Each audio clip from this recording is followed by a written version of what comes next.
અમદાવાદમાં વધતા ડ્રગ્સના દૂષણની સામે ગ્રામ્ય પોલીસે સેમિનારનું આયોજન કર્યું છે। એનડીપીએસ કેસમાં કનેક્શન રેટ વધારવા સેમિનાર યોજાયો। એનડીપીએસ કેસમાં રહેતી ત્રુટિઓ દૂર કરવા સેમિનાર યોજાયો હતો। નિવૃત્ત જજ એમ.આર. શાહે પોલીસ અધિકારી અને કર્મચારીઓને માર્ગદર્શન આપ્યું। વર્ષ 2025માં ગ્રામ્ય પોલીસે 30 એનડીપીએસ કેસ કરી 46 લાખથી વધુનો મુદ્દામાલ કબજે કર્યો છે।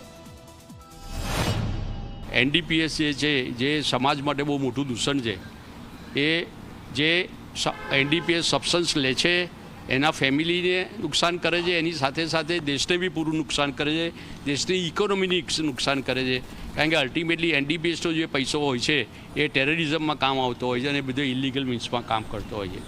તો અમારો એક પ્રયાસ છે કે જે ટેકનિકલ ગ્રાઉન્ડ ઉપર જે એનડીપીએસ કેસોમાં એક્વિરલ થતું હોય છે એ એને એવોઇડ કરે અને વધારેમાં વધારે માત્રામાં આપણો કન્વિક્શન રેટ વધે।